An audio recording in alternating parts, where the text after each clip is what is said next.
Hello there, and welcome to Genre Grinder. This month, I welcome my first ever international guest, calling all the way from Belgium, co-host of Monster Island Commentaries, and my friend, Luana Saitta. Please introduce yourself. It's really sweet that you call me your friend, Gabe. You are my friend. Oh, you're my friend too.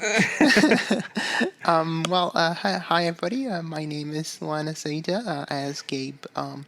As Gabe told you, I'm the co-host together with Travis Kirkland of Monster Island Commentaries, in which we, as the name perhaps made you guess, we kind of record riff tracks-esque commentaries for usually kaiju movies. We've done a lot of Godzillas, some Gameras, and occasionally we'll do special episodes, like for our birthday months, we'll do movies that are near and dear to us, or we'll do a Halloween special, which this month is going to be Q the Winged Serpent.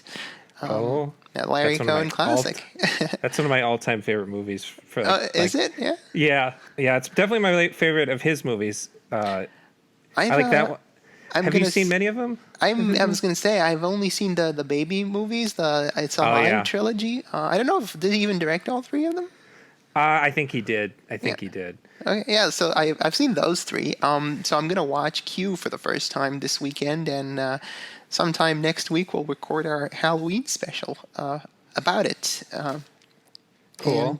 And then we've got some Patreon exclusive stuff, so you can obviously find us on Patreon as well, where we just kind of do some shorter talks. So we do Monster Island talks on random non-kaiju things, like we did one on comedy, because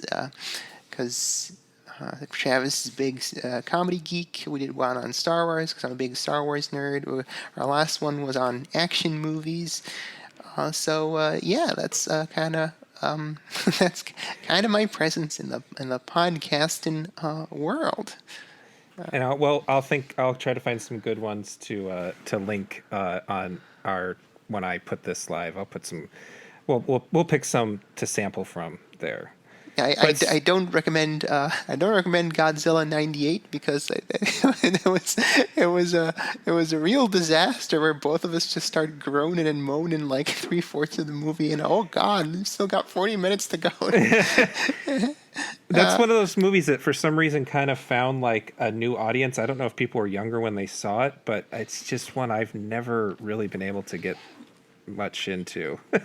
I guess I was the right age when it actually came out in like 98. I was 98. I was 13. And so I guess I kind of liked it because I had never seen a Godzilla, and it's like, hey, a dinosaur movie like Jurassic Park. Okay, that's okay. But like as I rewatched it in my 20s, I was like, hey, wait a minute, this shit blows. So it's funny that people are like rediscovering it, because there's like not much to rediscover. Go rediscover Universal Soldier. That's an Emmerich that is worth rediscovering.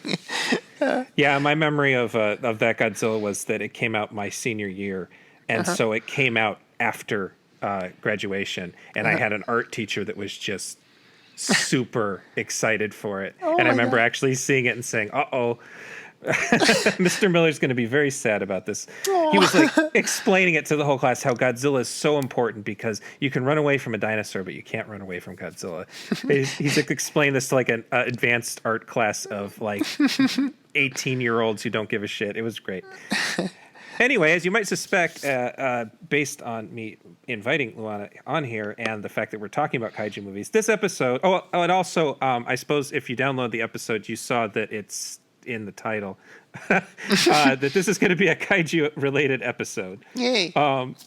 So I'm going to try my best to define this on the outset, because it's not really like a lot of genres. You can hem and haw over the definition, but the term kaiju loosely translates to strange monster in Japanese. Yeah.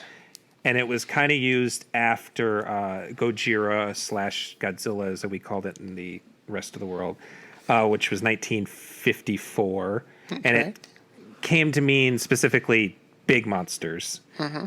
So like a dinosaur and up is a kaiju. So there's arguments is the giant ants and them are those kaiju, and right. I don't know. I don't think they really are, but I'm not the judge of that necessarily, but Well, I guess think that obviously it's one of those things where it's like, if you feel that it's a kaiju, then it's a yeah. kaiju.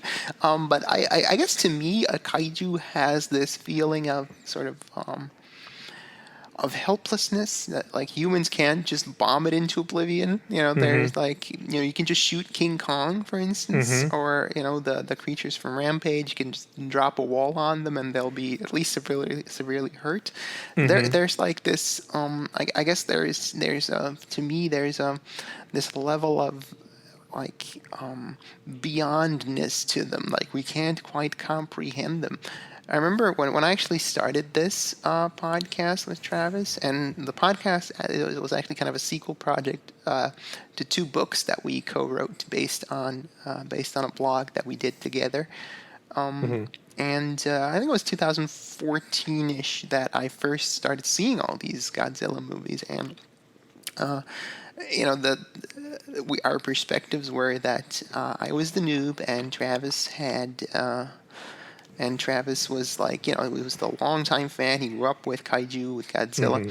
And I came up with, like, after seeing Gojira, the original, I was like, hey, this is kind of one of those things like In the Mouth of Madness, not really a Lovecraft movie, but like, hey, this is a good Lovecraft movie without being based on anything. And I feel like Gojira is that too. Like, Gojira feels more like Cthulhu than King Kong. Uh-huh. Like he's Yeah. this unknowable thing that comes from the depths, and only through great, self-destructive sacrifice can the human protagonist, at least quell him a bit, like Lovecraft protagonists tend to do so. And it's a very, it's a kind of a grim and a scary movie, and so I guess that even when it gets silly, the because obviously by the mid '60s we'd gotten pretty silly. We'd Yeah. we'd ditched the Lovecraftian elements altogether. But the kaiju always seem to exist on a different plane than the humans. No doubt, of course, necessitated through like the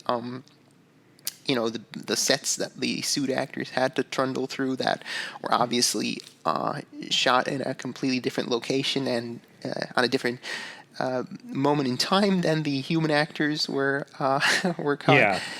So there's always this huge divide between the model work, the suit work, and the human scenes.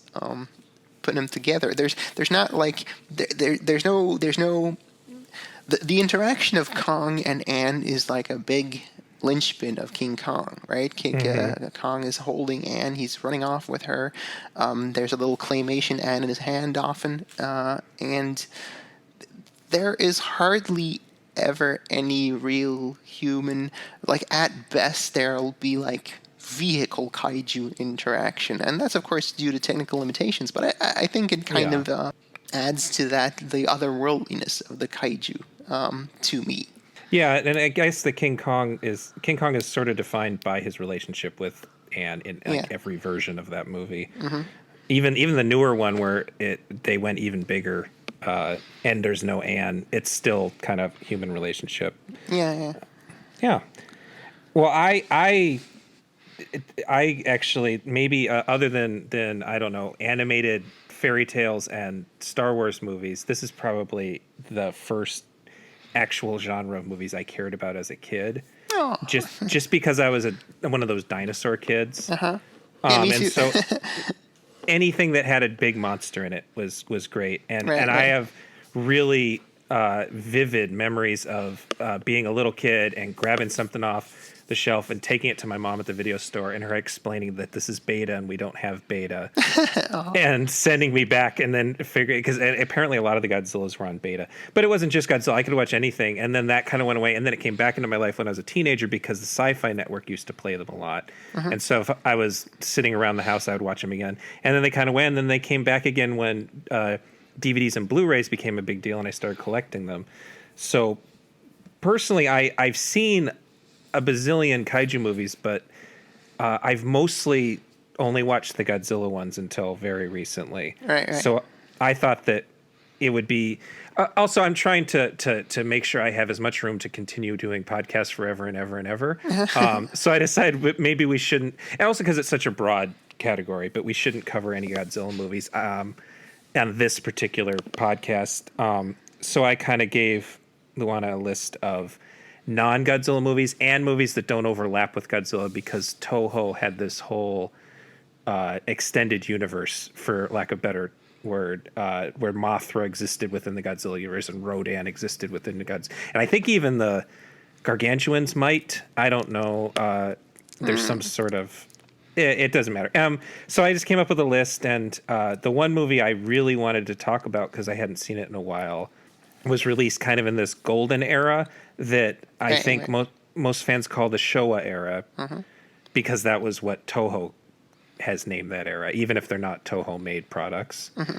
And that is the Daimajin.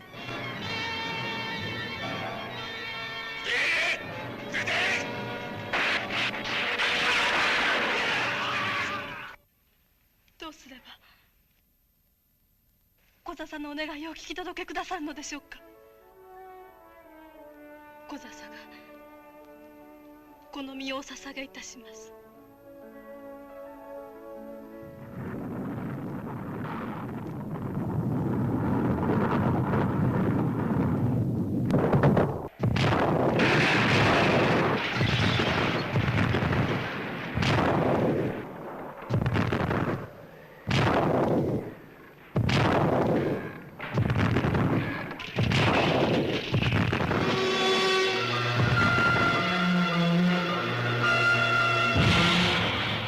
Apparently this was something that was not available on video very often, but was on TV all the time. Has really great TV titles: Majin, the Monster of Terror, The Vengeance of the Monster, and apparently on some stations it was called The Devil Got Angry. That's accurate. Yeah, I thought that was the cutest title, and I imagine little kids on a Saturday matinee getting very excited for The Devil Got Angry. It was directed by Kimiyoshi Yasuda, who was mostly known for his Zatoichi the Blind Swordsman movies. And I could see that he made there was a yokai monsters, and yokai monsters are much smaller. They're different than kaiju monsters. They're basically possessed. They're demons and possessed objects. So there were actors in suits, but other than that, this was, I believe, the only time he ever worked on a, quote, kaiju movie. Right. And it was produced by, I think, is it pronounced Dai Film, who were known for Gamera, the flying spinning turtle, who was sort of the more kid-friendly alternative / ripoff of Godzilla. Probably known to a lot of people just because I think almost all the early Gamera movies had a Mystery Science Theater 3000 thing. But the point is that mostly Yasuda is known for samurai movies. And Daimajin is a samurai movie, a period piece that leads up to a kaiju movie, but is for the most part not really a kaiju movie. And I couldn't find a lot of information. I tried to do some research. I couldn't find a lot of information in English about it. Right. I was thinking that Daimajin was a specific lore of some kind, but I guess they made it up for the movie. Okay. Apparently, he is a kind warrior, and I don't remember them saying this in the movie. And either I watched it in Japanese, and this last time I watched it in English. He is a warrior named Shino, and a couple times I hear them call him Shino in the English dub, who fought some epic battle, and his spirit was locked inside this giant stone statue, and he can be summoned by people who need his help. That's like the idea is that he's a benevolent god of some kind, but the term means giant demon god, Daimajin.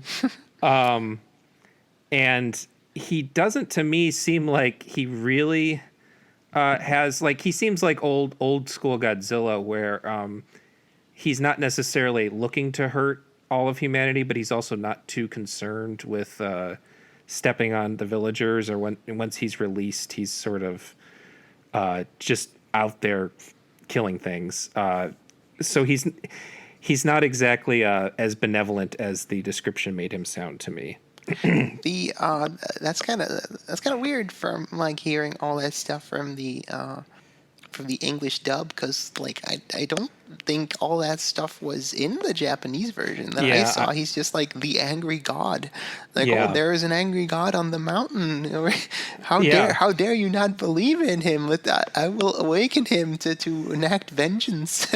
And he's almost like a Hulk, because like the big climactic set piece is like, no, don't step on the good guy.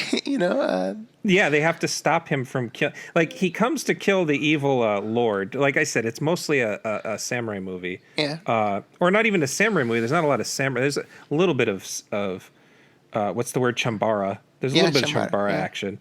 It's not the best action. If I was judging it as a samurai movie, I think it's really atmospheric and a pretty good kind of gothic horror movie. But it's not the best samurai movie. It just doesn't have that much samurai action.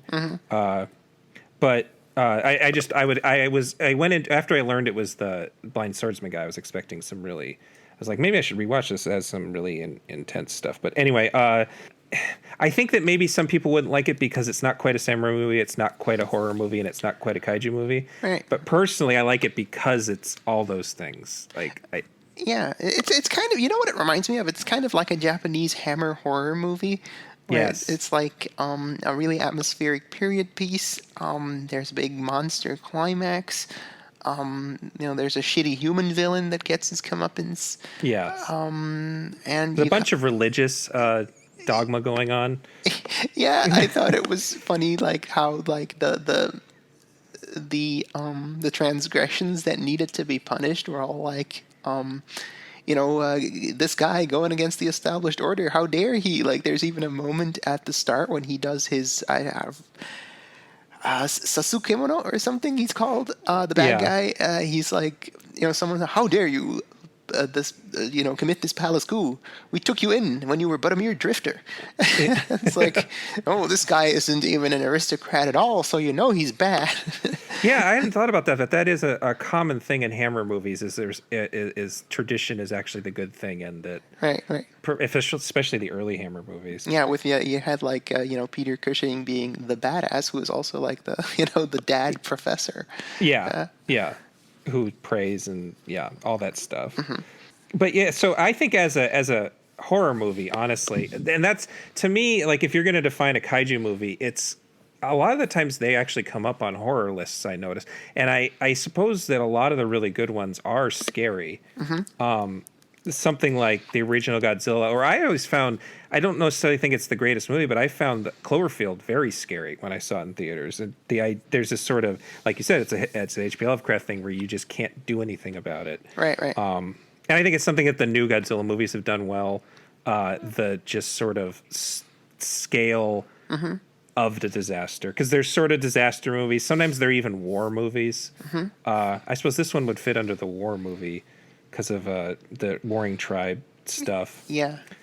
The Daimajin himself is a really cool design. After I rewatched it, I started looking to see if they made any toys or statues, and they're all, of course, $1 million jillion because all the kaiju stuff is always very expensive. But he's a really cool design. It's like he looks like a living, moving statue, and has a lot of weight to the costume he's in. And it's one of the few I can think of, other than the Frankenstein or Gargantuans, or you call them, where you can see the actor's eyes, actual eyes. Like that felt like Daimajin was probably a suit that was one of the less shitty suits for the monster actors to act in. He didn't have his arms secretly like holding shit up and moving. Yeah. I always find it funny when you have quadruped kaiju, because you always see some poor actor being humiliated to be crawling around on his knees. They try to shoot around it, but like Anguirus is like on his knees so often. You can see the knees. It was always something that was funny to me as a kid. Yeah. Why doesn't it just stand upright if it has knees that face that direction? Yeah, and I think, I actually think that Daimajin is one of those. Obviously, it has more kaiju cred because it's Japanese, but it's almost like because of its like more diminutive size than your usual kaiju. There's also more like human interaction. Like Godzilla doesn't necessarily stomp on humans per se, but this guy goes out to get vengeance. He Yes. rather awesomely impales that guy. Yeah, he gets to try to break the statue, they stick a spike in his head, and he leaves it in for his whole rampage. And then and at the end of his rampage, he yanks this spike from his head and jabs it into the villain and basically crucifies him, but with just one spike. Yeah. There's lots of crucifixions in this movie, actually. Yeah, actually, yeah. The prince and the captain of the guards, the good guys. Yeah. And well, it's, speaking of religion, to me, I'm gonna guess, and again, I couldn't find a lot of information. I'm gonna guess that he was somewhat inspired by the golem, the Jewish tradition of the golem. Right. Because a golem is a big stone guy who's probably not that big, but very large stone guy who, with prayer, can protect the village or whatever. So he's sort of a bigger golem and an angrier golem. When he's like before he's awakened, like his like more his non suit actor face, it actually kind of looks like the standard golem.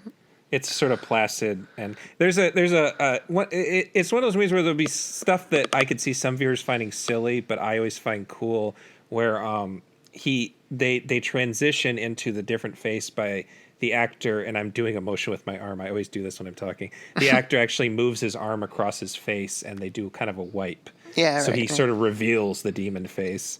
And then once he's stomping around, like it's very violent, and it's interesting coming at the time. It's from 1966 when Japanese movies were a little ahead of the curve in terms of violence. There's a 1959 movie called The Ghost of Yasuda that is incredibly gory, and the same director made a movie about hell, and the name is escaping me right now, that just has nasty, disgusting, gory stuff that's just like way ahead of its time.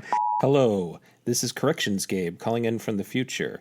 The name of the movie I was looking for there was Jigoku, directed by Nobuo Nagagawa, and he also made The Ghosts of Yatsuya. That was the one I was looking for earlier. I said the wrong name, so sorry about that. Bye. But most kaiju movies still were pretty, I mean, especially by 66, the Godzilla movies are starting to be kid-friendly, and we have the Gamera movies, and this is the Gamera studio.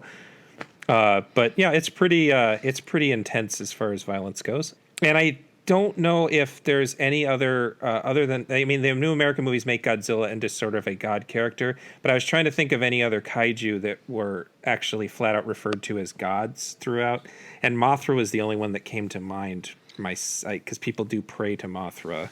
I think King Caesar is referred to as a god. Oh yeah, you're right. Because he is an actual like lion god or something. I think there's a temple to him. But that may be it. Yeah. Wait.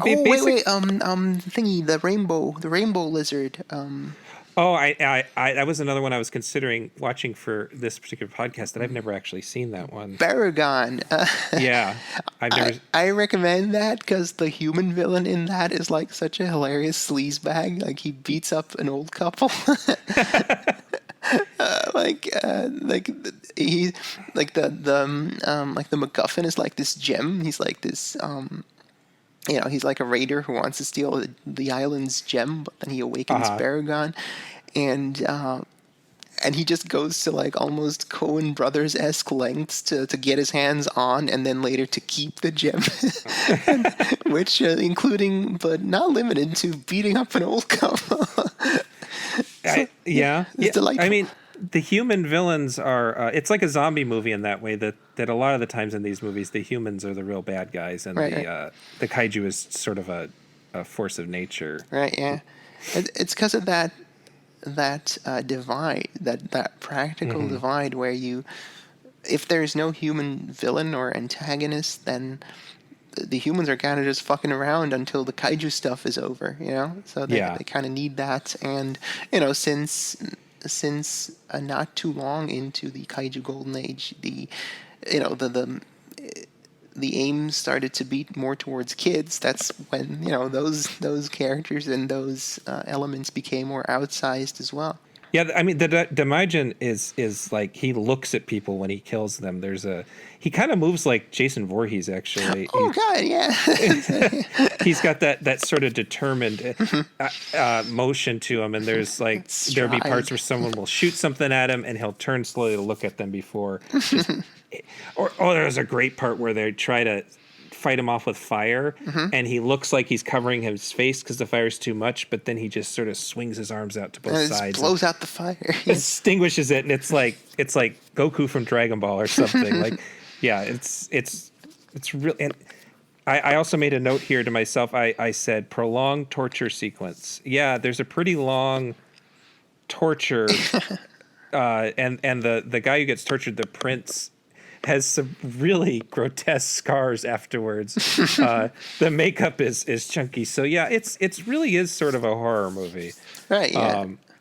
It's kind of remarkable because this is a Daiei Studios movie, and Daiei would of course be mostly known for Gamera, and so the fact that we have here like this, not even just the violence and the grimness, but also kind of the production design, or the production values. Like, it's a pretty lush looking movie. It's pretty slick looking, and that is, dear listener, not something you can generally say of Daiei movies. Yeah. For all the joy you can get out of Gamera movies, especially the designs of the monsters, they're not the lushest movies. Excuse me. Another thing I noticed watching the dub, because I had never watched the dub, is that almost all of the actors dubbing dub spaghetti westerns. Oh, really? I made sure, I double checked, but yes, they are spaghetti western voices. So that was a weird disconnect for me, where I watched so many spaghetti westerns and I got really used to like the same lady. So the sort of witch or priestess is a woman who usually does evil women in either Italian horror movies or spaghetti westerns. But also, yes, speaking of the fact that that's the Daiei Studio aimed at kids most of the time, they've shot 3 of these back to back, and the second was Return of Daimajin, directed by Kenji Misumi. That one is almost the exact same movie again. If I would recommend people watch that if they really like this one. But the third was called Wrath of Daimajin, or Daimajin Strikes Again, by Kazue Mori. And that one actually has children as the protagonists. Okay. But have you seen that one? Yes, and it's good. And it's almost as good as the original, I think. But it's still really dark. So it's like they tried to do a kids movie, but didn't quite embrace the there's like a silliness to a lot of these movies. And we're going to get to one in a minute here. But there's a silliness that just these particular movies just don't want to have. And I assume that's because they were shot back to back to back. I bet if there would have been more time in between, they would have changed up the formula a little more. Apparently in 2010, there was a 26 episode TV series. Right. Yeah. And I saw a lot of them are on YouTube with subtitles. So I was considering watching that someday when I got a little extra time. I wonder how what that's like, because I mean it's a good concept. I like the 1966 movie, so yeah, it's 26 episodes sounds like a lot. Yeah, for that concept. Yeah, but it could be interesting, and I saw some of the character designs, and they sort of sexied it up. I don't think it's got a lot of CG. It looked a little more on later Power Rangers kind of end of things. For all I know, it was the same studio. I guess that's something I could have looked into. But one other thing I would say about this movie is that the score is very clearly written by the guy who did the original Godzilla score. Yeah, Akira Ifukube. Oh my God. I was like, when the movie started, I was like, wait, did they just like straight up like use actual sound recordings of the Godzilla score? No, it's Ifukube just pulling a good old James Horner. James Horner, or I can never remember, Hans Zimmer. Hans Zimmer basically doing the same thing for the last decade. And I was watching it with Christine, my girlfriend, and she said, when the Daimajin was awakening, she said, "Is that Three Blind Mice?" And I realized, yeah, it kind of was a do. It's sort of a droning, scary version of three. The thing is, we're kind of making fun of it, but it's also really good. It's really impactful music. It helps the mood, and it kind of makes Daimajin just seem this unstoppable thing. And I just remembered like we're talking about how dark it is. I just remembered there's another shot where he's not a, I don't remember what the villain's title is. Asshole. Governor. Yeah.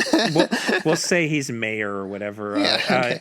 He looks they out his window. They generally call him Lord, I guess. Yeah, he's the Lord. Maybe he's a duke.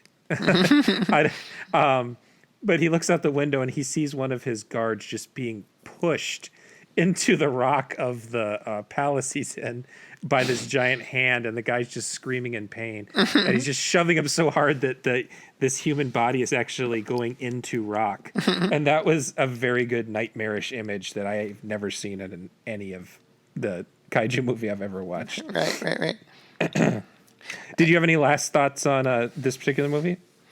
I was this was one of the earlier kaijus that I had never seen, and I was kind of excited for it because the concept was pretty cool. Like I don't think there's a lot of kaiju that take a mythological slant to their core concepts. So, and not just that, but this was an actual period piece. So I was curious, and yeah, I liked it. And I think what to come back to what you said earlier, it's that not quite being a kaiju movie. Like, it has a kaiju climax, but it's almost like, the shark in Jaws or something. There's a lot of talk about the Daimajin, and you hear him stomping around sometimes in the dark, but only the climax has Daimajin action. And honestly, I didn't even make the connection until talking to you just now, but I like the idea of a Hammer horror kaiju movie from the 60s. So yeah, it was a pleasant surprise. How about you, Gabe? Yeah, I like it a lot, and I was happy to see it again. And actually, after we finished it, Christine wanted to watch the next one right away, and I was like, "It's like 2 a.m. We have to go to bed." But so I'm going to watch the other two again. It was released here in North America by this crummy company that used formerly crummy company that just puts out budget stuff that has iffy copyright. They put out a really nice Blu-ray set that I got for like $5. Oh, seriously? And they have both English and Japanese, and so yeah, I'm looking forward to rewatching the other two. Okay. Yeah, eventually watching that TV series, at least giving it a couple episodes, see where it takes me. So then, yeah, we're talking about kids. And so that was 1966. By the time the next movie comes out, 1972, Godzilla himself, we've got Godzilla versus Megalon, came out in 1973. Godzilla versus Gigan is sort of a teen-friendly version. I think Godzilla versus Megalon is actually the first Godzilla movie I ever saw. Oh, really? And it has this, Godzilla versus Megalon has the scene where you see on the internet of him riding up on his tail and rocketing. At like the Godzilla dropkick. And right now I'm forgetting the name of, was it All Monsters Attack that was the most kid-friendly one? Yeah, it's the one that's basically where all the kaiju movies are like fantasy sequences of a bullied young boy. Yeah, and that was a movie that I remember. That was the Friday the 13th Part 5 of... or Halloween Part 3 of the Godzilla series, where all the older fans hated it because it was different. And as the years have gone by, you know, the 40 and under fan group, like all the guys 50 and up hate it, but all of us 40 and under, which I barely am at this point, have come to kind of like it. I think I like it, but I like it. I like it too, because it's just so different from everything that came before it, and it's just charming, and it's childlike, and it goes all out. It's kiddie pandering, and I'm like, yeah, what the hell? Why not? Yeah, and so there's a lot of kiddie pandering at this point. I wish I could remember the term shonen. They're shonen. Yeah, shonen, yeah. They're aimed at shonen. They're aimed at boys who like comic books and stuff. And so in 1972, a movie called Daigoro versus Goliath, and I'm actually not going to attempt to pronounce the Japanese one because I'm so bad at it. I might actually add a little blip of me pronouncing it correctly after I ask my friend who knows how to speak Japanese. I'm going to see him tonight. I'm going to ask him how to pronounce these. Howdy, y'all. This is Corrections Gabe calling from the future again. My friend James helped me out with pronunciation, so here I go. The Japanese title is Kaiju, Daifusen, Daigoro, Tai Gorashu. I think I get it right that time. Now enjoy this Japanese language trailer clip.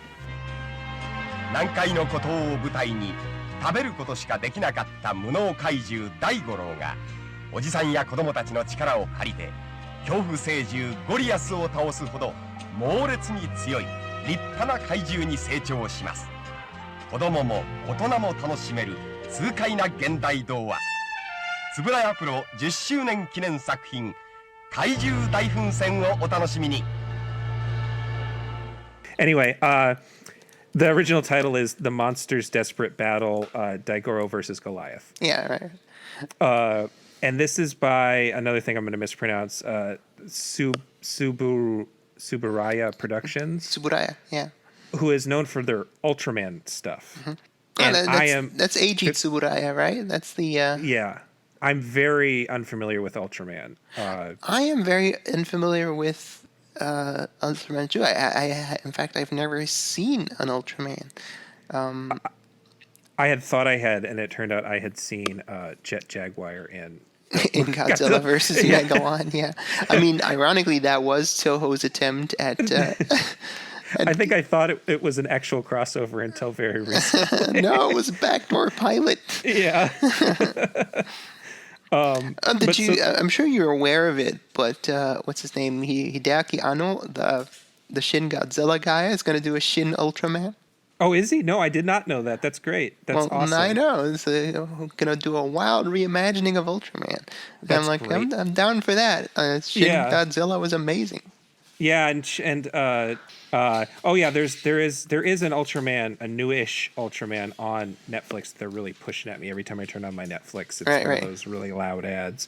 But I kind of feel like I shouldn't watch the new one without watching at least some of the old ones. Yeah, exactly.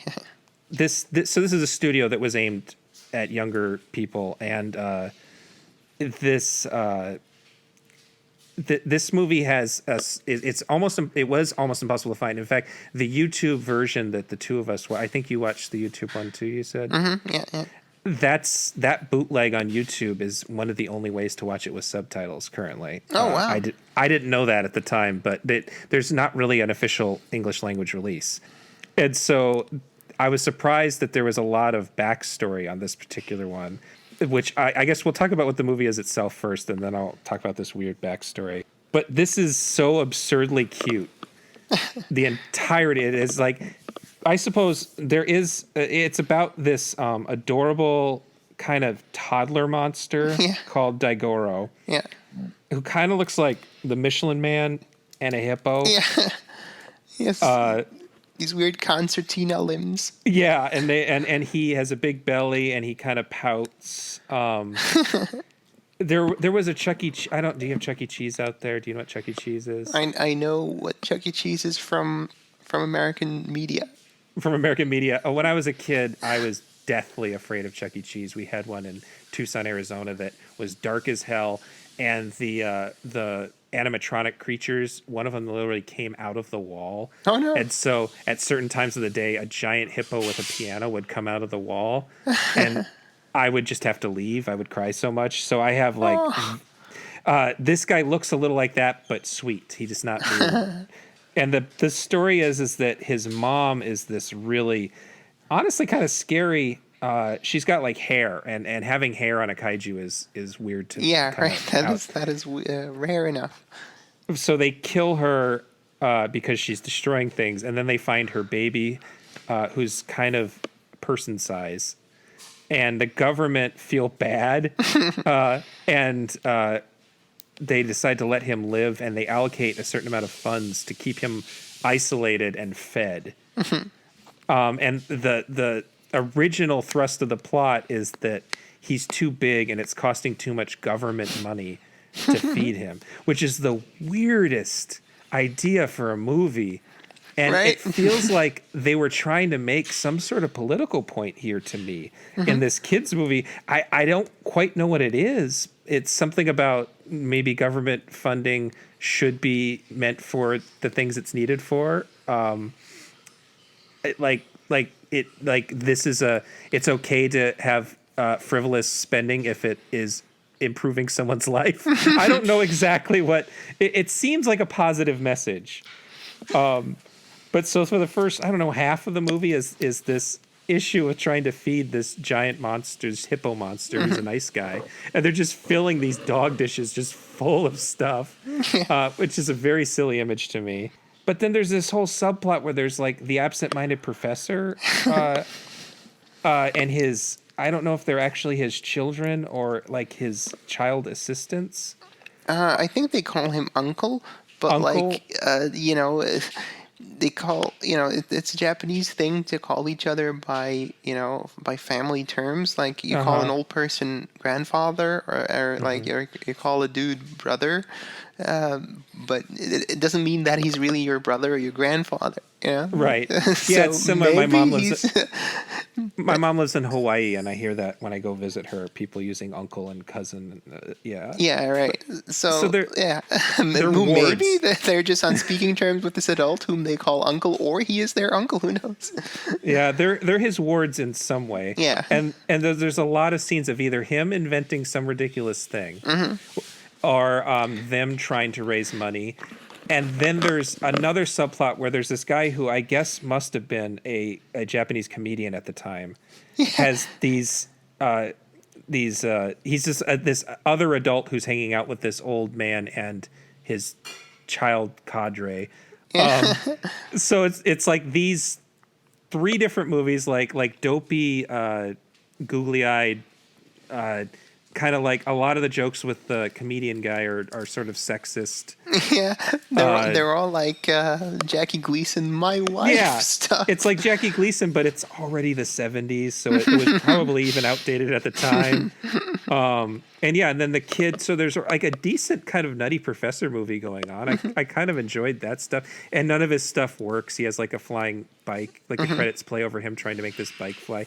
And he has one thing that's like a great invention where he can make a twin of himself that can run really fast. And I'm guessing they just had that special effect hanging around or something. But then there's also, and then like halfway through, another monster called, I guess, Goliath just slams into the planet and starts wreaking havoc. So the kids don't really need to raise money to save Daigoro. I should mention there's a scene where the kids, the professor, and this overweight comic scold a bunch of businessmen for not wanting their taxes to go to Daigoro, which is, it's just super surreal and weird stuff, but it's so heartfelt in what it's doing that it just kind of blew my mind. But so then a big monster comes and the government decides they not only need to put money into making Daigoro bigger than he is, they're going to, that's another thing. They're going to shrink him. They're putting shrinking drugs in his food. Which is like treated as such like a dramatic low point. Like his ward is like, no. I'm gonna have to make my baby smaller. I mean, it's like there are no ill effects outlined in the movie. No, he'll just be smaller. He's not going to be in pain. Exactly. He won't need to eat as much. Maybe he can come live on land with regular humans. Like he doesn't have to be isolated anymore. but it's so dramatic. Yeah. Like no, like it's there's dramatic music. The guy's being all He's super, literally crying. Yeah, and like it's almost like we're gonna put Beethoven down, but no, he's gonna be smaller. He'll eat less tuna and gourds. Yeah. Maybe that was something that maybe there was an earlier draft where they were going to kill him. I don't know. Anyway, so that not only that, but then they have to train him to fight because he's a child, and he totally botches his first fight with Goliath. Goliath, and it goes on like that. Like from the moment Goliath is introduced, it's like, oh yeah, I guess this is a kaiju movie. We need a bad guy.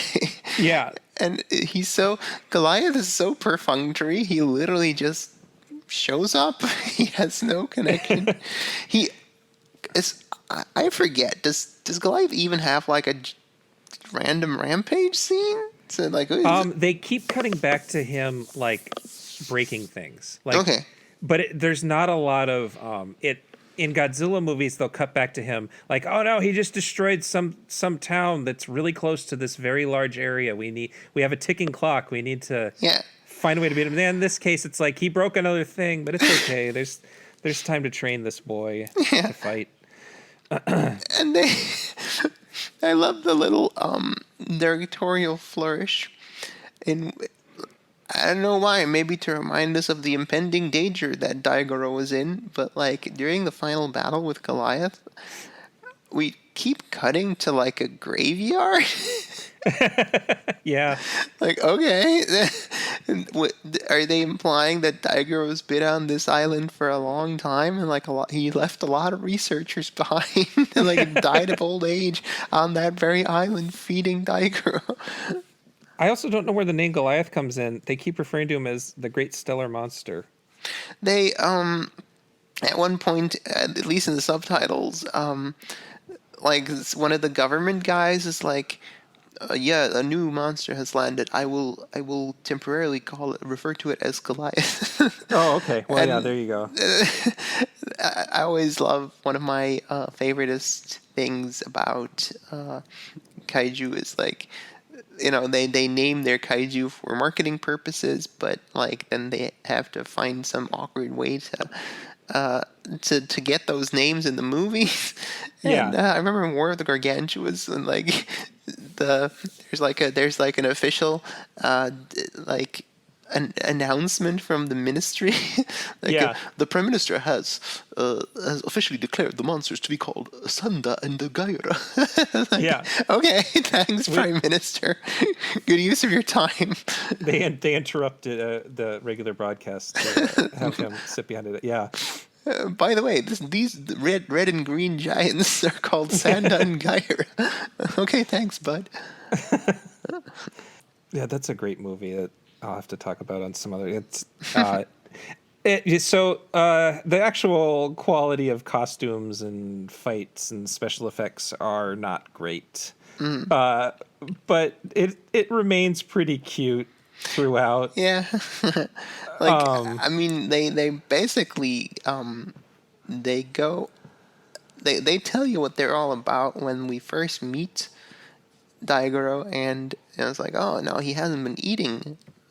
He hasn't been eating well. The budget is shrinking, and one of them says, "Yeah, and he hasn't been regular either." And we cut to a giant toilet. Yeah, the movie ends on a joke where he uses a giant, basically, outhouse. Yeah, and he just he comes out of it and he contentedly taps his belly. Oh yeah, and that was his, a good one. His surrogate fathers are looking on and with tears of pride. Yeah. It also ends with them strapping Goliath to a rocket and shooting him back into space. Yeah. And when they did that to Gamera in the first Gamera movie too, but at least he was captured in a capsule. Here they just Yeah. strap him to the outside of a rocket with like even better with like his horns snapped off. Yeah. And the kids are just like laughing and waving like, "Ah, don't come back." Yeah. Yeah. They like sing a song and everything. And like, Hold on. I got to put you on hold for a second. The cat's doing something. I have to figure out what she's doing. I'll be Okay, right great. back. Sure. I'll be right back. Okay, so the backstory is almost all rumors that Godzilla fans thought that this was supposed to be a movie called Godzilla versus Red Moon. okay. And there's a book called The Big Book of Japanese Giant Monster Movies, The Lost Films by John LeMay. Right. And do you have that one? I do not. I Yeah. Tell me about it. It's interesting because it's a whole book about movies that weren't made, basically, or movies that were altered after the fact. And so this guy did a lot of research, and it's valuable because, again, a lot of this stuff is in English. So he has a long description of what that actual plot was, and goes on to describe the connections between this movie and that. Is that it was there were two rumors. One that how do you say the studio name? Tsuburaya. Tsuburaya had proposed using the unused Red Moon costume for Goliath, Right. Erebus costume for Daigoro, and an infant monster named Haifun, who was going. That was going to be Daigoro or Goliath. I'm sorry. Erebus was going to be adult Daigoro, and that thing was going to be. And there was never any real fact behind that necessarily. And other fans claimed that Daigoro was going to be a reused Son of Godzilla suit, because this was distributed by Toho but not produced by them. Right. So it was a connection there. And then a third theory claimed that the Godzilla vs. Red Moon was canceled and the script was reworked. They back up the claim that there was going to be a collaboration, but Godzilla vs. Red Moon was slated to be released the year after this, which was already planned. So they think that it was just a matter of the Goliath model perhaps inspiring other models used for the studio's own movies. Yeah, it had right. nothing to do with it. So, and then the other weird in-joke was Daigoro. The only other thing with Daigoro, he's named after the cub or son of the Lone Wolf and Cub books. I learned that after watching the movie, because like the Japanese subs are like, we felt bad when the when we killed its mom. We found that it had, there was a baby, so we called it Daigoro, which perhaps was us trying to redeem ourselves. And I was like, I don't know what that means, subtitles. Yeah. Why is Daigoro trying to redeem yourself? And then later I was like talking to someone about it. Like, yeah, there's a movie called Daigoro vs. Goliath, and one of the persons that was in the conversation was like, was that a reference to Lone Wolf and Cub? And I was like, oh wait, and that's when it clicked, Cub. Oh, Yeah. okay, Cub. Yeah, we called him Cub to perhaps to redeem ourselves. So Yeah. okay, so you think that is a an intentional reference? I'm guessing it's possible because the series, the comic series and the movie series would have been going on around the same time. So and the word doesn't seem to have other meaning beyond that, unless it's something I just don't know. Dai and Goro might mean something I have not figured out. But yeah, I think it was intentional. But that's just a guess. But yeah, so all that backstory stuff ended up being totally unprovable, and it was based on some random rumors in Japanese-only books. Right. So this really was probably conceived. There might have been some point when the studio wanted to save money and was asking Toho if they could reuse things. The Goliath does look a lot like Godzilla with a big horn on his head. It kind of looks like you took Godzilla, put a horn on his head, and then shoved him inside Gamera. So yeah, this is a very silly movie that I was never bored by. Right. And the themes are good. It's about human responsibility in the natural world. And it isn't, there's a kind of man-made disaster in killing Daigoro's mom led to, it has some nice themes and doesn't have the nihilism of some of those really good Godzilla movies. And this is one that I could see being a TV series more than Daimajin, but that's just me. Yeah, because you have the nutty professor there going. Yeah. Exactly. You can have them. What are they gonna come up with this week to get money? And you've got the several different and seemingly wholly disparate subplots. Yeah. You could have several episodes training Daigoro martial arts. And effects technology could help with that. You could have a mocap Daigoro who could really do some cool stuff. Get Andy Serkis in to Yeah. Or I don't remember the name of the guy who plays who's like the number 2 mocap guy. I can never remember his name, but he was Rocket Toby Kebbell.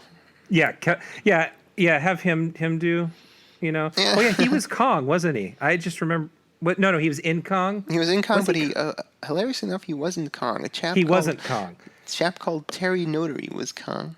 Oh, yeah, he's another good one. Oh, that was the first time I heard his name. So he's a mocap guy? Yeah, I believe he's also, if I'm remembering the name right, and I'm not going to look it up right now, I believe he is also in some of the Planet of the Apes movies.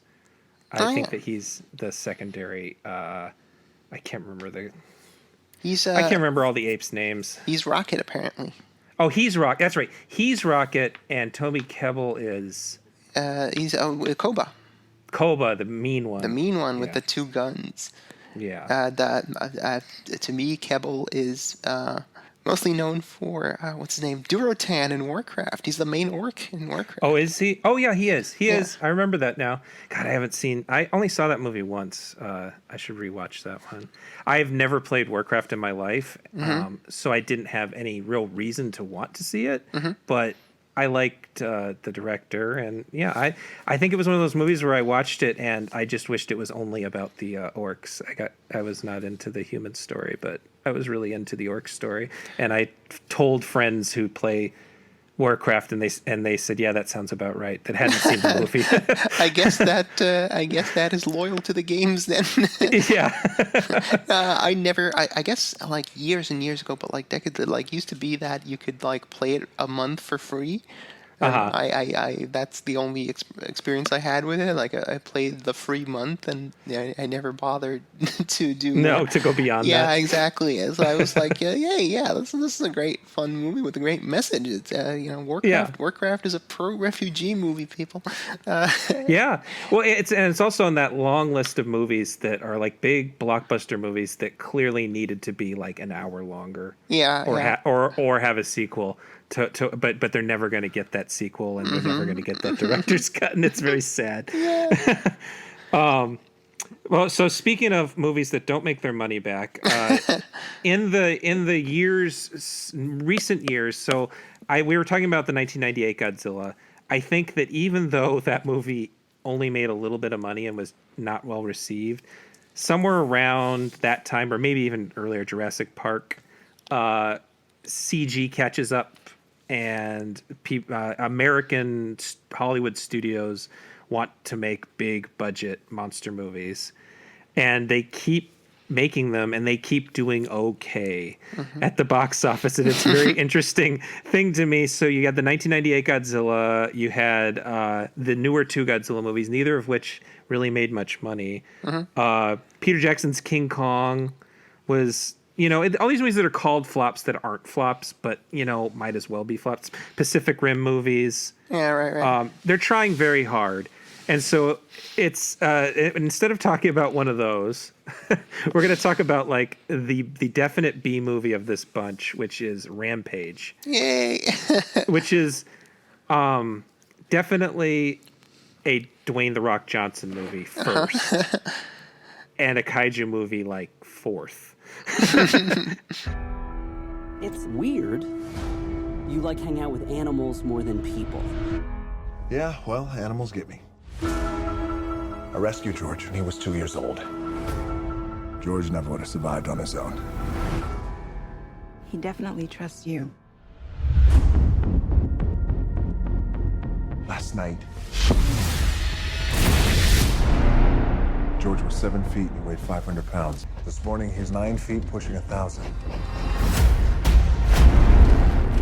What's happening to my friend? Are you familiar with genetic editing? Changes will be incredibly unpredictable.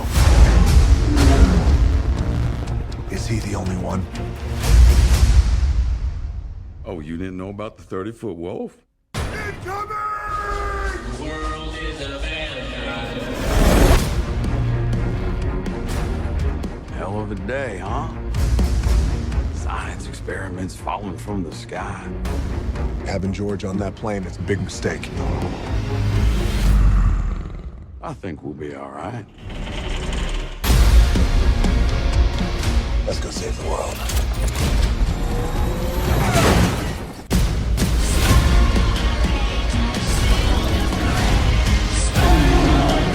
You have to evacuate Chicago. George didn't ask for this. They're gonna put him down.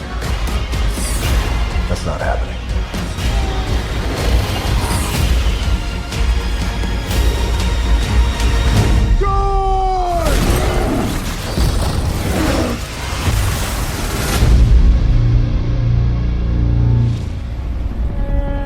Is there something in the river?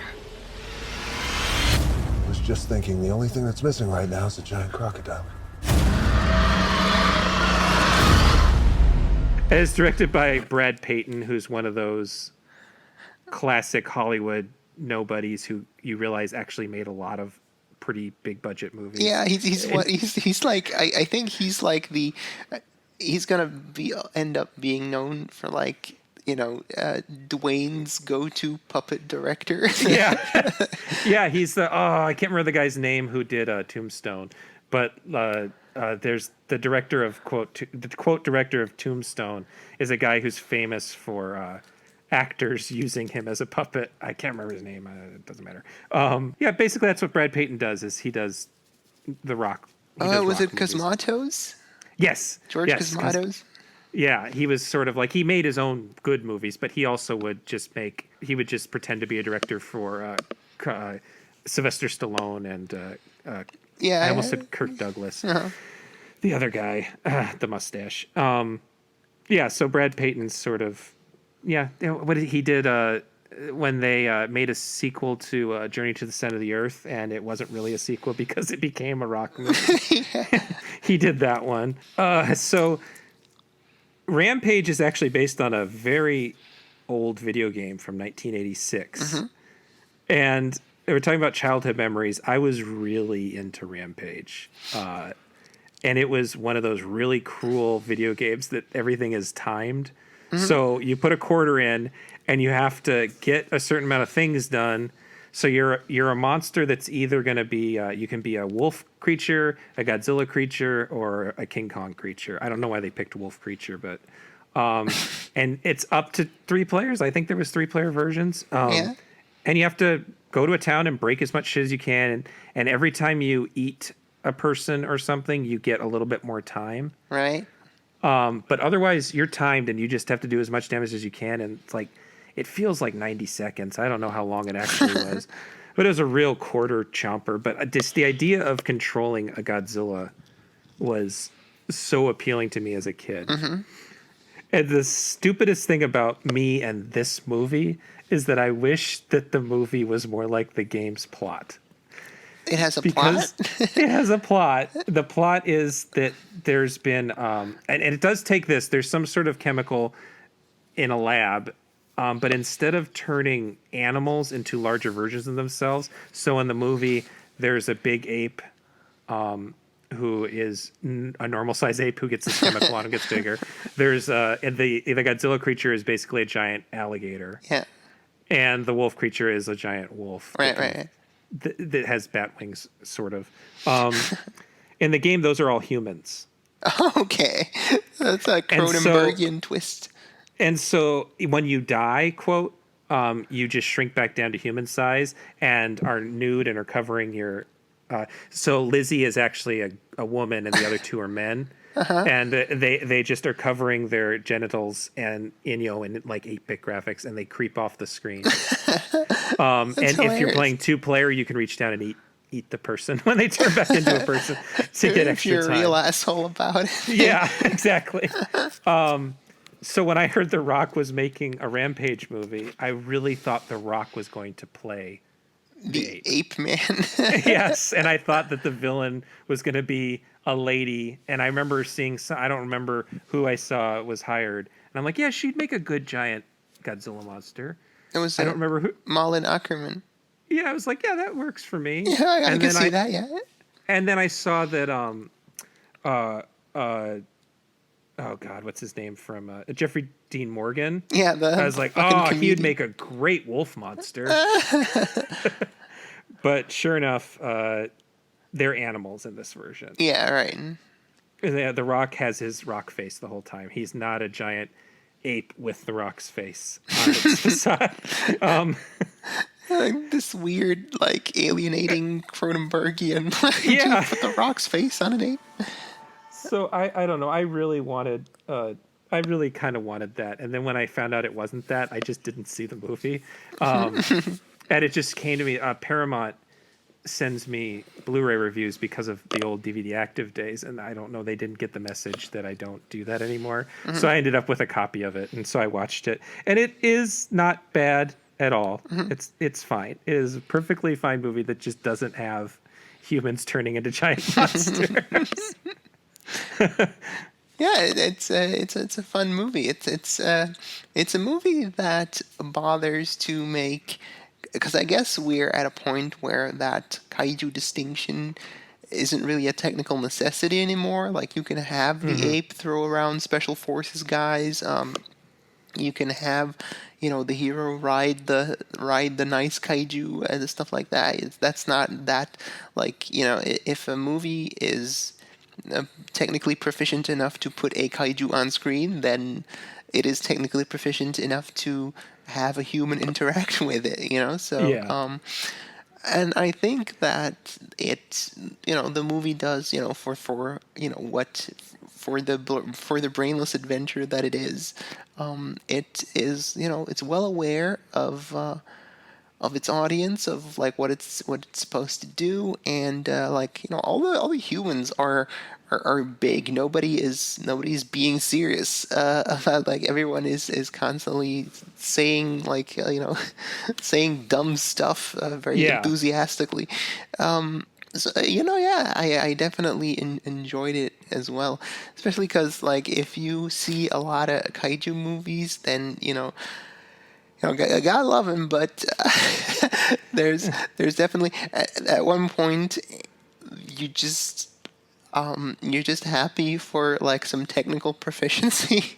Yes. With, like, and even, like, if you read old interviews with kaiju directors, they will just straight up say that, like, wow, Toho made me cut this. Toho cut half my budget, like, a week into shooting. Like, these weren't, you can be film snobby about them, but, like, they were money making ventures for the most part, and they were comedically tight-assed about production in many cases. So when you have something like Rampage that is good natured and generally technically proficient, that already has a leg up on many kaiju movies. Yeah, I'm looking it up, and it said it was $120 million budget, which is pretty normal for nowadays. It's pretty normal. Yeah, exactly. That's not, like, I don't know what the Godzilla King of the Monsters budget was, but it had to be closer to 200. And probably that 20 all went to Dwayne Johnson right off the bat. But yeah, it's not a super interesting story. It's that this government thing spreads, and it causes these 3 animals to become giant monsters. And I guess it's a little bit like Godzilla King of the Monsters, where there's like a sound that they're they're coming towards. Yeah. You know, that, come to think of it, didn't I only saw it the one time, but didn't Pacific Rim 2 have a similar thing where the bad guy was trying to purposely bring all of them together in one spot? Yeah. Charlie Day was infected by the kaiju brain, and yeah. So is that like the new Skybeam? Is there's monsters and they are all brought to the sonar? Yeah. I guess it is. Let's see if Godzilla versus Kong is going to have a sonar. A sonar device of some kind. Like the tribesmen made a sonar device. Yeah, there you go. Yeah, I think the first movie takes place in the 70s. So, yeah. So they just they were intrigued by these Americans' technology. So over the years we have built a sonar. Yeah. And someone kind of under their breath says it looked like O'Shea Jackson Jr. has to make a note about that. Looks a lot like the thing we saw the last time we fought these things. So, but yeah, Rampage is a good like 3-star movie. Like there's really Jeffrey Dean Morgan is really funny in it. Yeah. Joe Manganiello, he doesn't get a lot to do, but he's pretty funny. His scene, or like his sequence, I guess, is one of the most fun ones in the movie. Like it's basically the set piece with which they introduce the Batwolf. Yeah. And I was surprised at like that scene really pushed PG-13. Yes. Like it was some of it I was like, damn, this looks like, linger on it for like an extra second and it could have been R. Yeah. And like some of that shit. And the looked rest like of the movie's pretty harmless too. Yeah. It's an interesting. Well, it's this the Jurassic Park, the Jurassic World movies tend to have those scenes where it's like all good fun, and then there'll be just one really graphic thing will happen, or one or two really graphic things will happen.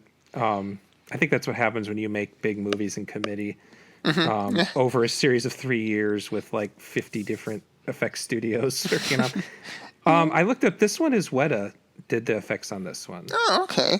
Well, so they might have had a leftover stuff for all the 8. Their 8 might be so good just because they're updating software they used for the King Kong that Peter Jackson made, which those effects are still pretty good considering that movie is 12 years old, 13 years old now. So yeah, the effects are all outstanding in this movie. They're really convincing. The alligator, crocodile, whatever she is, that scene's really spectacular. When she attacks the like sort of climax of the movie, I guess. Mm-hmm. It's well done for what it is, and it's entertaining. It doesn't have. I think a lot of these newer kaiju movies have really high ambitions, and I always enjoy them. Like I don't know if there's a single one I haven't liked, but none of them quite hit what they're aiming for, I think. And so it's kind of fun to watch one that wasn't really trying for anything more than than good time. Three monsters and The Rock and a couple character actors. Apparently George the ape, like the main gorilla in Rampage, would sacrifice himself and would die at the end in the original draft. And like Dwayne actually said that like, nope. We're not doing that. That's not my brand. People don't want to walk out of a Dwayne Johnson movie sad. And I think that kind of perfectly encapsulates what the movie is aiming for. Right. Hey, no. That is too much depth of emotion. That is not what we want. You want to like, hey, that was a good time. Yeah, let's go out for French fries. Yeah. I think Rampage is kind of like the absolute baseline of what we should expect of Hollywood, like sort of, dummy blockbuster movies. Yeah. I had a lot of fun with it, right? Yeah. And I was about to go I'm like, oh wow, this is actually, underrated or whatever. But then I realized it's not underrated. Like maybe by internet film people or whatever. But I'm sure Right. if you showed regular people this movie, if this was the type of movie that they enjoyed, they'd be like, oh yeah, that was fun. Yeah, yeah. Good time. And that's exactly what it's aiming for. And Yeah. So I readjusted mine, and I was like, oh wow, this maybe is underrated. To this is like this is this competence and general sense of fun and positivity should be the absolute baseline that we expect when we plonk down our $10 or whatever. So yeah, I think Rampage is I feel like Rampage would have been like, I think any like Toho journeyman director in 1972 would have been very happy to deliver something like Rampage. Like, oh my god, Yes. they gave me enough budget to have a shot where the human hero hangs on to the main monster, and I can just do that. Wow, Yeah. Probably like a $2 million budget based on the old Japanese. I don't know what the budgets were back then. They were probably in the hundreds of thousands at the top. And like you get a All Monsters Attack that's gonna be like $20,000. yeah. And so I think that this one, and I really wanted to like Pacific Rim 2 more than I did. I think that it was another one of those movies that kind of feels like two movies. Mm-hmm. And I like the first movie a little bit more because it was actually a good kids movie I thought like a good kid teen movie. And then the second half was also a decent movie, but it was like a different movie. And also has Scott Eastwood in it. And I can't abide by Scott Eastwood. I have the opposite feeling. I think that of the most of the recent spate of kaiju Hollywood movies, Pacific Rim is the one like, oh yeah, sure. You can't dislike it because it's obviously that, Guillermo makes it with so much love and passion. But Yeah. I feel that it's a very compromised movie. Like he has... Yeah, exactly. There's 2 has a lot more. Oh, throw everything at the screen and see what sticks. There's the black racer mystery robot. There's a bunch of kaiju. There's the evil Charlie Day, and it's like, oh my god. Whereas it's I always felt that the first Pacific Rim was like I felt like coming out of it, I was like, if I had seen the Hong Kong sequence as a short movie, I would have gotten exactly the same out of it as I did. Yeah. Well, and I think the same thing can be said for the first Godzilla movie, 2015, whatever year that was. 14. 14. I think both those movies are really ambitious, and that there's just you can feel that they didn't quite get to what they wanted to get. There's just they're just not quite there, but I really like both of them a lot. And I felt like Rampage and Pacific Rim are more movies that knew what they wanted and got through to the end with what they wanted. Right. And so I respect them for the entirety of their production, whereas Pacific Rim, and I guess both Godzilla movies, which are those 3 movies I actually like better overall, but are much easier to pick apart and Wait, which ones are you? I actually really like Pacific Rim and the 2 new Godzilla movies. Right, okay. I think those are like, of these new, I like those ones more than I like Pacific Rim Uprising and Rampage, but I think Pacific Rim Uprising and Rampage they're a better representation of maybe what studios are going to want to do with this kind of stuff in the future. I guess to a certain the King Kong movie too. The King Kong movie to me was a little bit too much Apocalypse Now, but with monsters. I have a weird aversion to this old movie, but with this other thing. Okay, yeah. That's why I'm not going to probably see the Joker movie. It has nothing to do with social message or anything. It's just I'm kind of annoyed by the idea. Taxi driver, but with the Joker. Yeah, I just am annoyed with the concept, so I'm probably just not going to see it. Yeah, I can see problem. That. I enjoyed the I guess the new MonsterVerse has only had 3 movies, which is wild because they've been going at it since 2014. You know, we're so used to Yeah. Marvel just plonking out 3 movies a year. Yeah. What I liked about in Skull Island and King of the Monsters is that like Skull Island like very just unapologetically like makes Americans the bad guys. Yes. And yes.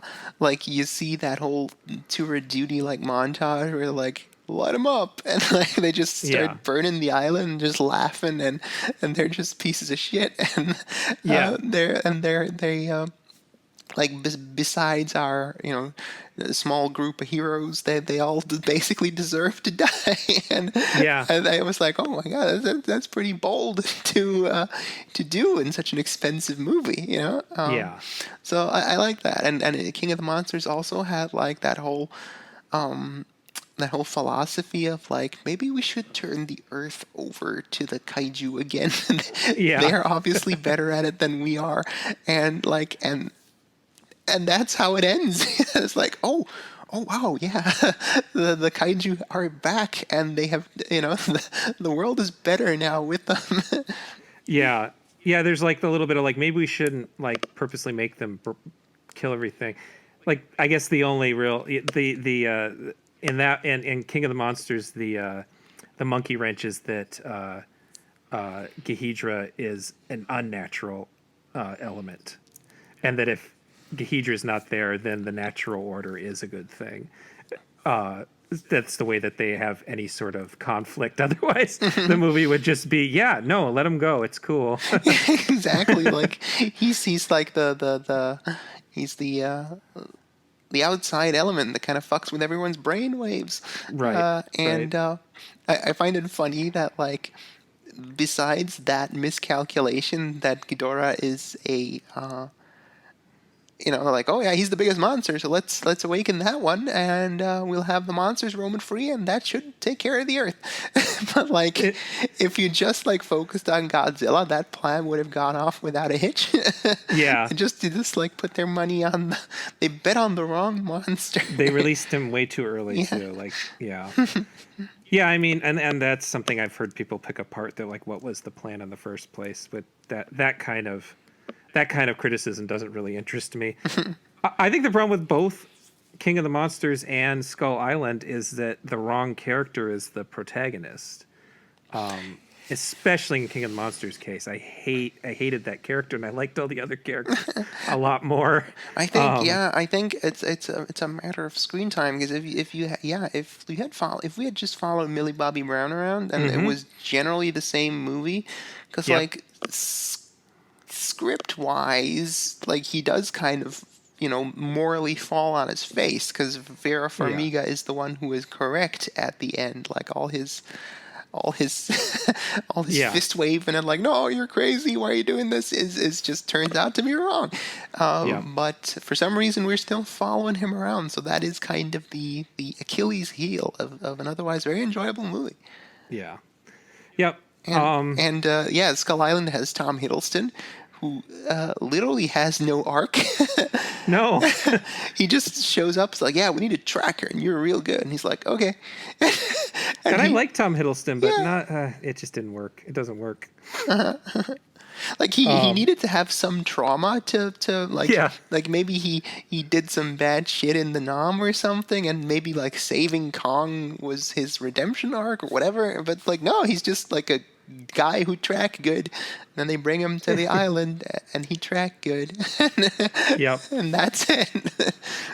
And I mean, I guess as far as the recent Cloverfield's another one that I think is a great horror movie, but not a particularly interesting character study.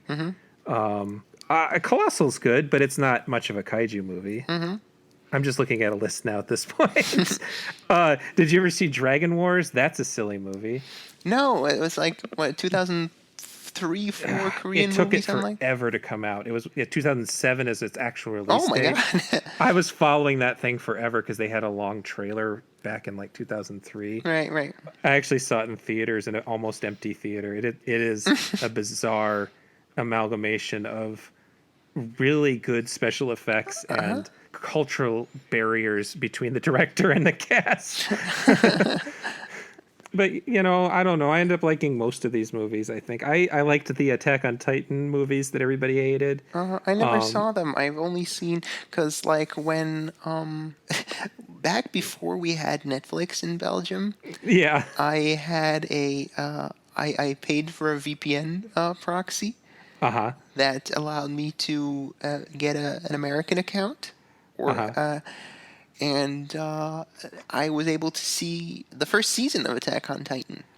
And I never saw past that, and I actually think that Attack on Titan is a very good kaiju series. Like, it's not they're kind of small, I guess. Most of the most of them aren't really Godzilla size, but that whole desperation, that oh my god, we are so out of our league with these things, and there's a great sense of impending doom in Attack on Titan, almost all the time. I'm legit impressed by how they keep up that pace, that tension, that atmosphere, and because maybe it goes to shit after the first season, but I've seen the whole thing, and I can tell you that in the middle it gets so tied up in politics that it actually became, and I'm not the smartest guy, and when I'm watching stuff with subtitles, I have a tendency to look away from the subtitles to watch the screen. So I did get a little lost in the middle of this. I think it's season 3 now or whatever. I got a little lost in the middle, but and the reveal that I'm sure you've read about on the internet is pretty awful. God, that is one of those all-timer creator hang-ups that they put in their work, oh my god, that is Shane Black putting his ex-wife in every movie. Yes. Whoa. And I think I have not read the manga, but I think the anime softens the blow a little bit. I think the anime I'm just gonna spoiler alert. It turns out that the Titans are basically this universe's Jews, and that the World War II never really ended, sort of, and that there are still internment camps. And when people are insurgents or whatever, they take them and they pump them full of something, and they become these. The more you know about it, the more insulting it is, because a lot of the Titans kind of look like they're deformed in weird ways, and they look dim. They look really dim. Yes. They run weird. And so there's definitely some anti-Semitism, but the series kind of tries to make it a little more no, that's not their fault. I don't know if the comic does that, but it's weird. I actually think that dim look the Titans have actually makes them more scary. Oh, they're super scary, and that's why it's a little sad that it turns out it's a little bit insulting. Yeah. If they're just this thing that nature made. Yeah. That is, and that's the value of the live action movies. At least the first one, they have a totally different ending because the series wasn't finished at the time. Yeah. Okay. So the live action movies are a complete story. Yes. Okay. That is unrelated and less interesting, but they do a mix of live action and CG. So the Titans are actually people in costumes. Okay. And it's really unsettling. So I would recommend it based on just the visuals. I honestly can't remember what happens for the most part in the second one because it's so much plot. But the first one has some really cool visuals. Right. And it is genuinely frightening, I think. Because they're zombies, but they're also giant, and they're also, instead of rotting, they're like disturbed looking. I don't know how else to put it. They're weak. They're off-putting in a way that makes you uncomfortable for thinking it's off-putting almost. Yeah. They look almost, and this is not really better than them being Jews, but they look like disabled people. Yeah, they do. They look like they have Down syndrome. And different types of disabilities, and one might have a stubby little arm or something. And or they have these dim looks. Sometimes there's like a smiler in the bunch, and that one's extra scary. Yeah. The one that kills Aaron's mom is a smiler, I think. Yes, and that happens in the live action movie, and they do a pretty good job of reenacting that, Right. smiling. And it's like too wide, and it's like a makeup appliance or something. Well done. Well done. I believe it was made by the person who did the co-direction on Shin Godzilla. Okay. I think he was chosen because he knew he was good at mixing, because Shin Godzilla is CG made to look like a guy in a suit, basically, from what I understand. That's the best of all these movies that have come out recently, but it's not American. We were talking about the American ones. The Shin Godzilla is an incredible movie, and I heard that they're making a sequel eventually, and I hope it does happen. Oh, that'd be cool, because it definitely ends on a very intriguing note. Yeah. I guess I'm happy that I haven't listened to you. Monster Island Commentaries just did a Neon Genesis episode that I haven't listened to yet. And I know that Luana is not a huge fan of the series, but I found her remarks on it on Facebook and Twitter very intriguing. But as someone who liked that series, but also got a little sick of it, I quite enjoyed the movie rebuilds that they did. They were a little bit more sci-fi action. They were a little less heavy, but then they started to get into that weird territory that is similar to the way that Shin Godzilla ends, where there's sort of a sort of apocalyptic idea that's also sort of a horror thing. So I'm happy that he's still out there making stuff, and that he is going to be allowed to make another Godzilla movie, I guess. Yeah, no, absolutely. I mean, because after seeing Evangelion and because I'd seen Shin Godzilla first, I was like, wow, I wasn't the biggest fan of Evangelion, but Shin Godzilla was amazing. So I'm I would definitely stick around to see what else this guy has up his sleeve. Yeah.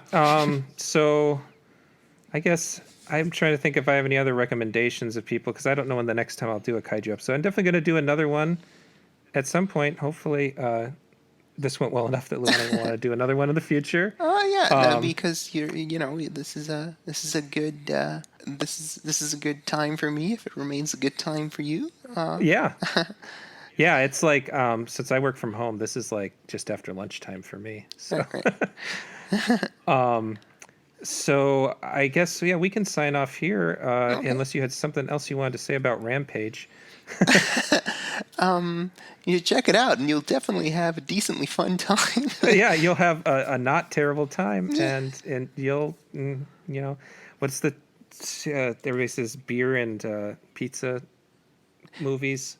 Yeah, it'd definitely be good at a sleepover. Yeah, absolutely. Like I mean, sleepover. what more do movies with fucking big monsters need to be? Exactly. As per usual, I made a letterbox list that I'm going to link on here that is just all the non-Godzilla related and also no King Kong movies that I could possibly find. Right. But I did include some iffy stuff like Them, and which is the giant ant movie, and the Deadly Mantis.